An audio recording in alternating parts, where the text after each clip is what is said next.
Today, I'm going to show you how I use the SP-404 Mark II the wrong way. Freebie. Hey, how's it going, everybody? Welcome to Freebeat. Today's patron shout-out goes to Jason H. Thank you so very much for the support. Let's get started. This is the Roland SP-404 Mark II. In Roland's own words, it's a creative sampler and effector. However, I've never used it for either of those purposes. Note, to me, the SP-404 Mark II is the ultimate backbone of my live rig, and today I'm going to show you how I prep songs for live performance on it. Really quick, this SP-404 Mark II was sent to me by Zounds.com, so shout out to them. They never asked me to shout them out or anything like that, but I've been using them for, 15 years now at this point or so. Yeah, I've never had any problems, and I love that their customer service is very efficient without being, intrusive? Also, really quick, I just want to point out there's no wrong way to use a piece of gear. If you're achieving the result that you want, you're doing it right. I just want to get that out of the way. Also, I'm kind of stuffed up right now, so sorry if my voice is bad. Anyway, like I mentioned, the SP-404 Mark II has become the backbone of my live rig, which has actually been slimmed down quite a bit since the last time I showed it to you all. The whole point of the live rig is to, of course, play live music. However, the last thing I want to do on stage is just simply hit play and then kind of just listen to my song with the rest of the audience. I want to actually play, perform multiple parts on multiple instruments and have the flexibility to improvise should the occasion or need arise. That's where the SP-404 Mark II comes in. With a little prep work, the ease of sample import and the extreme versatility of the pattern sequencer really can easily turn a collection of track stems into a full-blown performance. First and foremost, the maximum sample length for the 404 Mark II is 16 minutes. That's a long time. That means each pad can hold a 16-minute sample. Each of the 10 banks holds 16 different samples, and that's only per project. There are 16 different projects, so you've got a ton of sample time on here. The sequencer is also super generous. We're looking at 64 measures per pattern, not steps, measures, with up to 30-second note grid quantization, and just like the samples, 16 patterns per bank, 10 banks per project, and up to 16 projects. Basically, just take those normal $500 Groovebox pattern limitations and toss them out the window. Okay, so this is the song we're going to be setting up on the 404 Mark II. It's a track that I wrote on the Dirty Wave M8 called Just Waiting, and if you haven't seen the video where I work on this track, I'd highly recommend it because I drum on a tree stump. To get started, I've exported the track stems from the M8 itself into Ableton. So here's all 8 parts. And don't worry, I'm going to skip this part because it's kind of boring. We're going to go right to the 404 Mark II. Basically, all I'm going to do is deconstruct the song into different parts, like verses, chorus, ending, intro, solo, and then split the different tracks into individual samples for reconstruction in the Mark II. And with the magic of editing, all done. So here's what I've got. You can see I've got things like verse bassline, verse hats, verse arp, etc. I've also got some samples for the chorus, the key solo, the outro, etc. Basically, everything's been broken down into individual parts.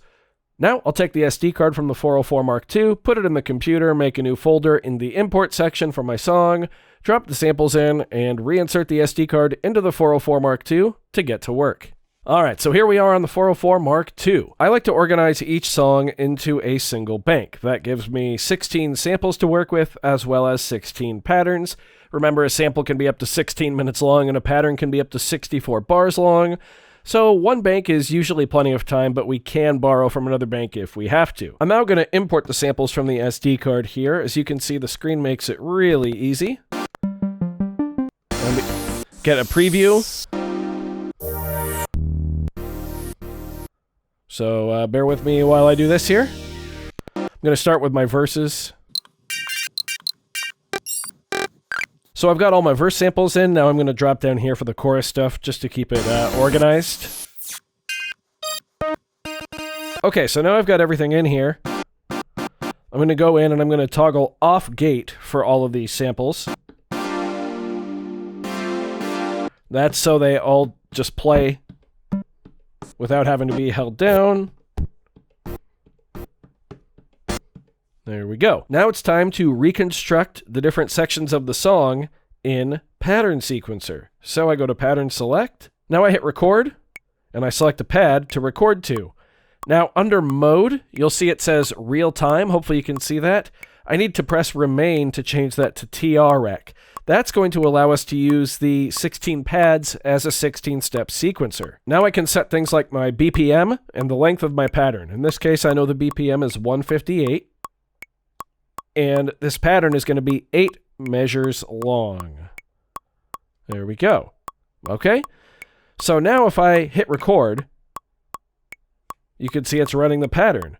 And what's actually really cool about the 404 Mark II is it actually shows you where you are in your pattern if you have multiple measures. Hopefully you can see it counting through. So now we're back to measure 1, 2, 3. So you never really get lost, even with super long-ass patterns. It's great. Now I want to sequence the bass and the chords from the first verse. So I'm going to hold subpad to access all of those samples.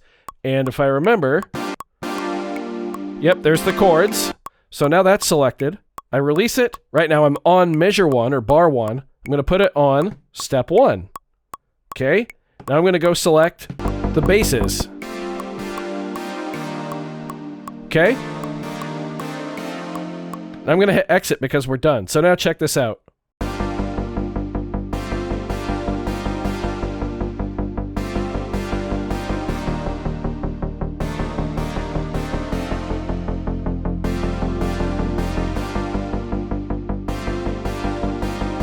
Just like that, we have the bass and the chords from the verse sequenced perfectly in an 8-bar loop. I can drum over that. I can do whatever I want over that, and it toggles just right here. So now what I do is basically continue to build out different parts of the song, and as I'm doing that, I stop and think about what I want to be playing live in each section. In the live rig, I basically have 3 main instruments that I can play. I've got the SP-DSX, which lets me drum live. I've got an Arturia Keystep 37, which controls both the 1010 Nanobox Fireball, which is the only proper synth I have in this setup. It's an awesome little wavetable synth. And then I also have the Roland E4. The Keystep's controlling that too. That does vocal effects, and it can kind of act as a synth with my voice, which is a lot of fun. I also do have the SP-404 Mark II, of course, but for a song like this, I'll typically relegate it to just handling all of this backing stuff. So really all I have to play live are drums and synths. So I'm going to continue building this song up. The next part of the song I know is just this, but with that ARP behind it. But I do want that in a second pattern, or a separate pattern rather, so I can turn on and off the ARP basically. So I'm going to copy this pattern here. It's that simple. Now if I go into pattern record, click on this pattern I already have, we hit record, subpad, there's the ARP. Now pattern 1 is of course just the bass and the chords, pattern 2 is the bass and chords with the ARP.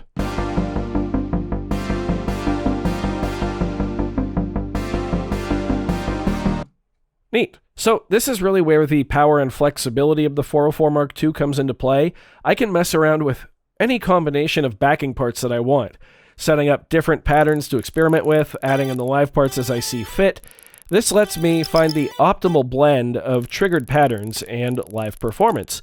I can even have different patterns set up for different performative elements. So let's say one night I feel like playing the keyboard solo live, where normally I would just drum along to it instead. I can have 2 identical patterns set up, except one of them is missing the drum part, and the other is missing the keyboard solo.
You may have noticed the keyboard solo was a little hot on the level on this pattern here, but because I've basically reconstructed these with individual parts, I could actually go into the sequencer and just bring the level of the keyboard solo down.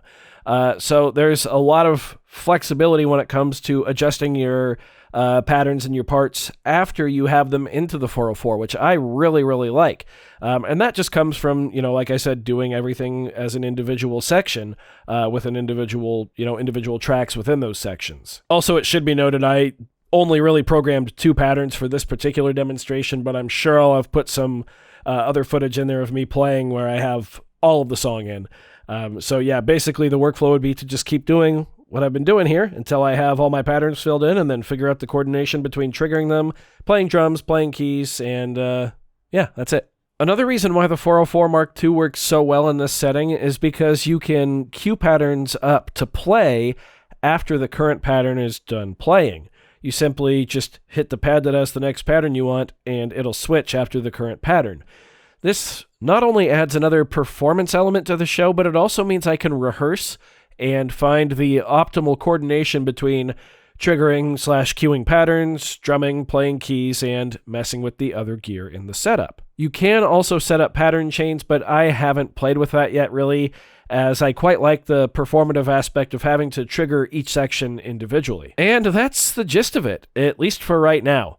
There's a lot more that I want to explore on the 404 Mark II, like switching back to the sample banks while a live pattern is playing.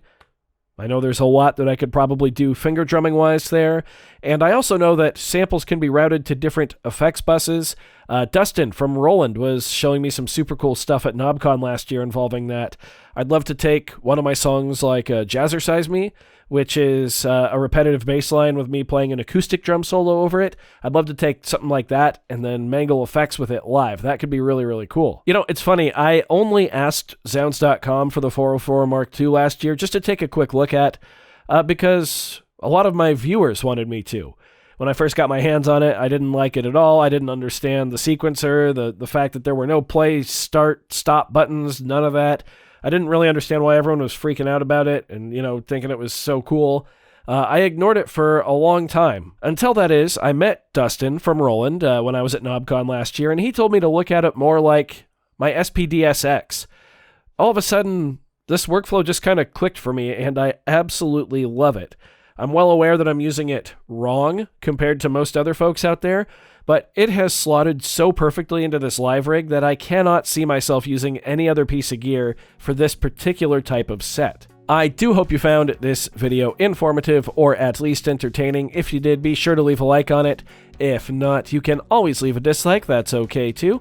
Doesn't hurt my feelings, just makes me try that much harder next time. Either way, be sure to hit that subscribe button, ring that notification bell. Thank you all so very much for being here. Thanks for watching. We'll see you next time.